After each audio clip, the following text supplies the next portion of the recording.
This is my survival kit right here for the heat.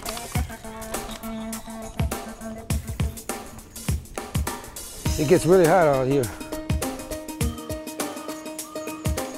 So let me make a circle around the cottage and check out the peacocks in the trees. I check on everything out here. And the peacocks are a major part of this place, so I have to make sure that they're all right. Colorful gardens, towering palm trees, brilliant peacocks, and delicate water lilies lift the spirits of the many visitors to Mayfield Park. In a historic setting, an 1870s cottage blends with ponds and gardens in beautiful harmony. Viewing and enjoying the perfume of the flowers is a must when visiting this oasis in the city. This is a very special park because it's actually someone's home and has been since 1909. Marion Mayfield was Secretary of State, and he purchased this place. It was a very small cottage out in the country. He lived in the Driscoll Hotel.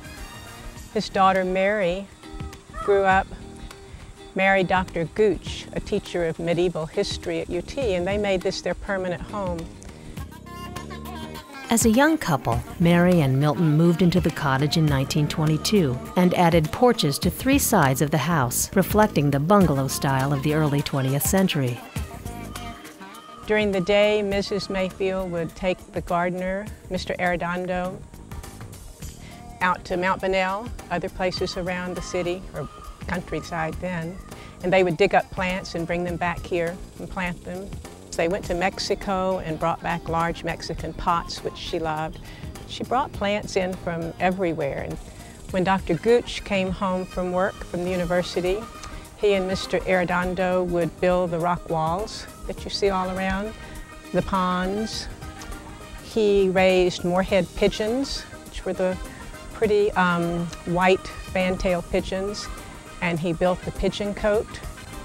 The peacocks were given to the Gooches in 1923, and that flock has grown. We have added some just to introduce new blood over the years, and they are absolutely flourishing here. That's my call. You hear that bucket? Come on, boys.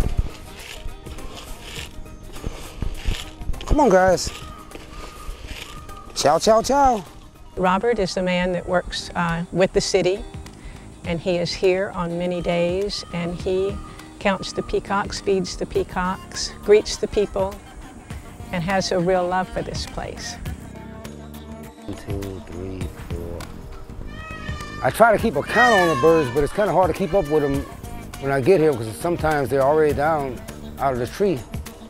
I couldn't think of a better place to be. Look, I'm out here by myself. I know what I have to do. It's like I'm working in a little Garden of Eden. I mean, you got the palm trees, you got the oak trees, you got the pretty gardens. We have volunteer flower gardens in the back there with all kind of pretty flowers.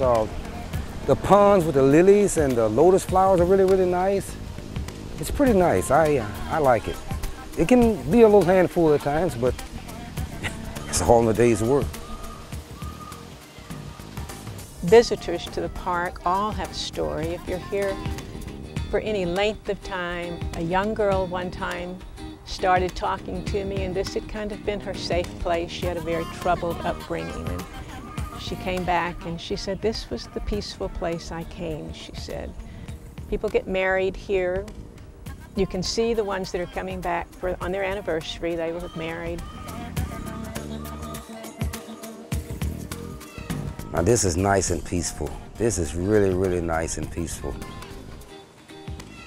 This rock is not only my favorite rock. I had one couple came over here and had a wedding ceremony right here on this rock. Forget about all your troubles for a little while.